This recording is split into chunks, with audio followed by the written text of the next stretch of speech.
Good evening. Continuation of the 15th Mishnah in the second parak. Rabbi Eliezer says, we learned that the honor of your friend should be dear to you as your own, and you shouldn't be quick or easy to anger, and you should return and repent one day before the day of your demise, and you should be warmed by the light of our sages, and that you should be careful with the coals of the fires of our Talmidei Chachamim, that they should not be extinguished, because their bite is like the bite of a fox,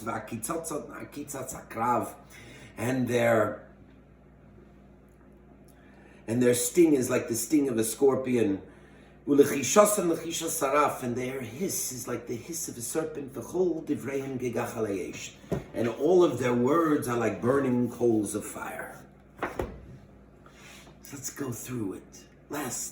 Earlier today we discussed the beginning three major dictums of Rabbi Eliezer. Now let's discuss the remainder. And you should be warmed by the light of the Chachamim,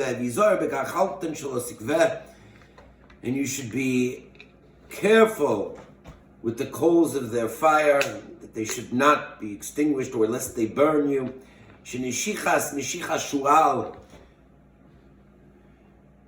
And their bite is like the bite of a fox, and their sting is like the sting of a scorpion, and their hiss is like the hiss of a serpent, dvrihem kegחלי, and all of their words are like burning coals.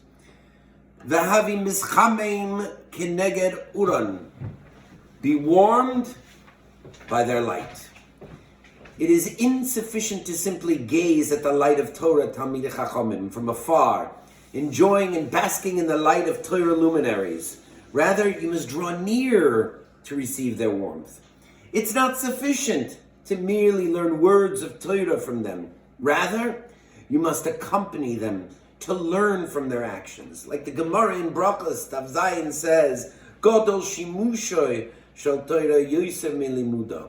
Greater it is the service of a Talmid Chacham than learning Torah from them. Warm yourself by their fire, but be very careful not to get burnt. Too close, and you may learn some things you may not have wished you knew. Don't get burnt. Gachaltan, coals. So the Gemara in Bab Metzia tells us a very fascinating story of Rabbi Eliezer, the author of the dictums of this particular Mishnah. There the Gemara in Bab Metzia tells us a very famous Maisa, a very famous story. And it's colloquially called throughout the generations Tanur Shalachnai, the oven of Achnai. And the machlokas was whether such an oven of Achnai, which had certain gaps between the walls of the oven or air pockets, was mitayer, was considered pure, or it could contract impurities. Rabbi Elazar mitayer v'chacham mitam. Rabbi Elazar, he said that it was permissible and therefore a pure fire, a pure oven. And the Chacham, on the other hand, they demurred and they said, no, I'm sorry, it contracts impurity. Rabbi Elazar didn't take that standing down. Oh no.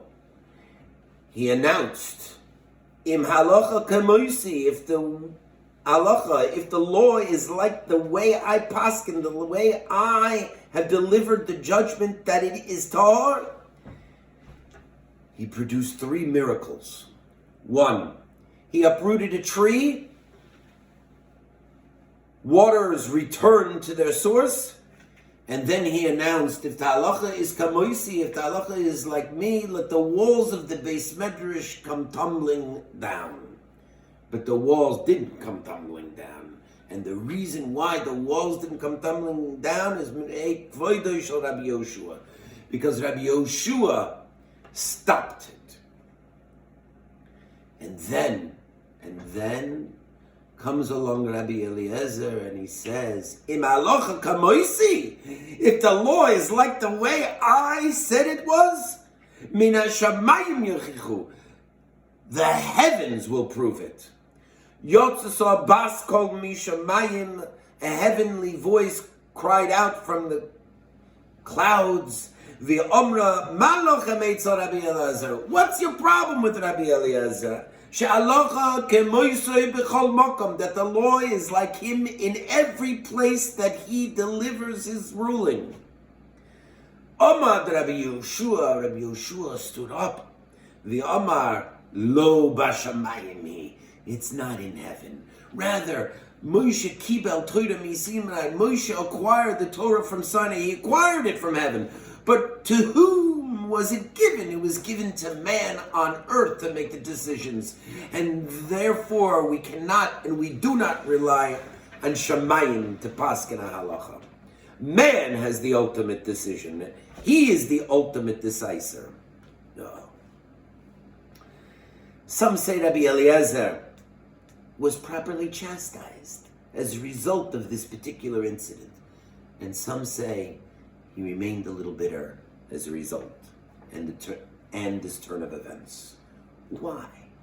Because immediately after this particular Maisa, this story occurred, Oysa Hayom, that day, Heviu Kol Taharos Shetiha Rabbi Eliezer, they brought forth all of the things and the items that Rabbi Eliezer was maktir, that he said were permissible and that were considered pure, v'sorfum ba'esh, and they burnt them in a fire.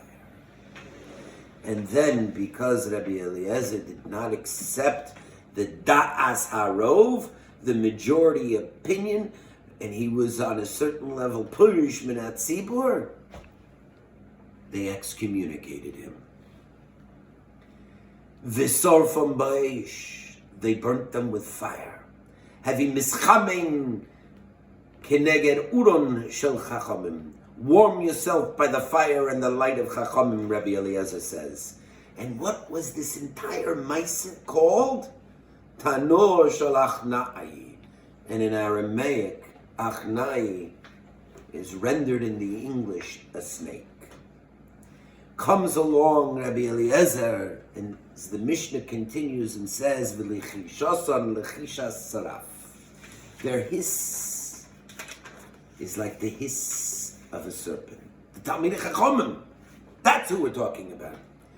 So the Baruch Epstein, in his Sefer, Baruch Shama, reports that the Gemara in Yuma, and for those who want the Daf Chav Gimel, states, Kol Talmid Chacham she'eino noken v'noiter kenachash eino Talmid Chacham. Wow!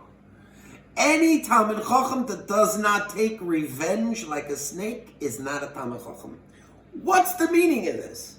Is this the desired attitude of a humble and unassuming sage? To take revenge and to take it like a snake?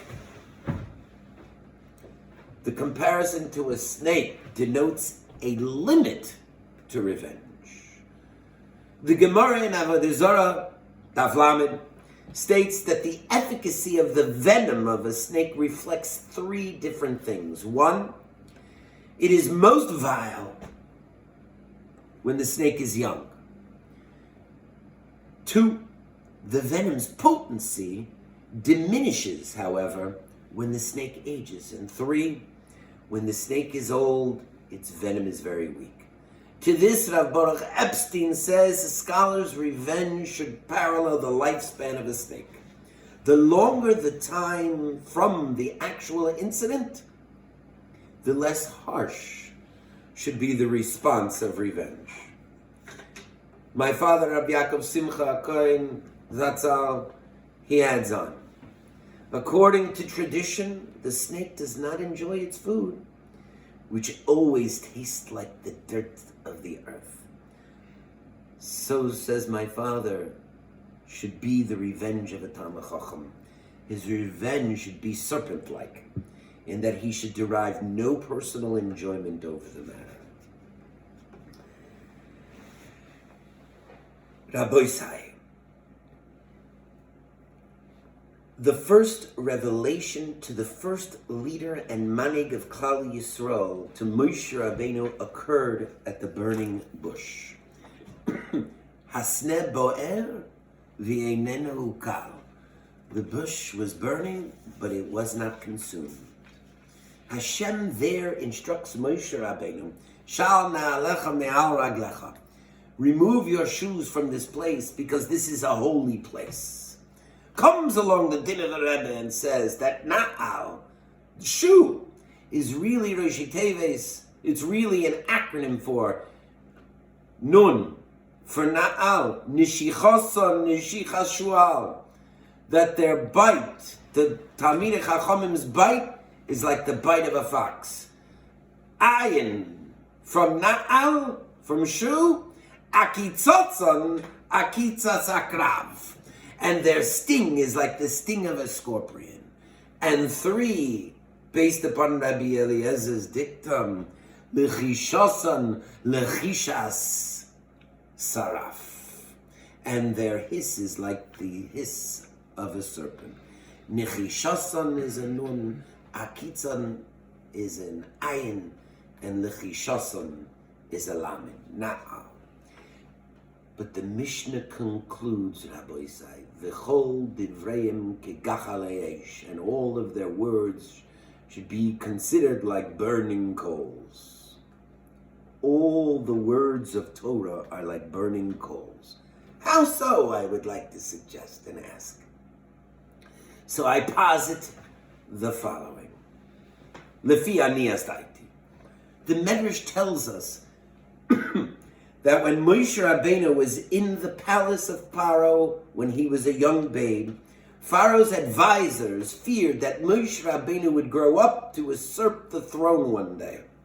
To test their fears, they placed a plate of gold and a plate of burning coals before him. If Moshe the baby chose the gold, then all of their fears and their predictions would come true, and that he would be a usurper to the throne of Pharaoh. On the other hand, if he chose the burning coals, then their prognostications would not be realized. Moshe Rabbeinu chose the burning coals, and as the baby Moshe grabbed for the burning coals, he placed it to his lips and his tongue, and he burnt his mouth. And from that moment on, Moshe Rabbeinu had a deficiency in his speech. He was a kfad peh. From the burning coals, from the gachali ish, from the mouth of Moshe Rabbeinu comes all the words of Torah itself. Po, peh, peh, daber bo, Hashem says in Bamidbar. Mouth to mouth I speak to Moshe. V'chol dvreihem kegachali, and all of their words are like burning coals. Be like a Moshe Rabbeinu.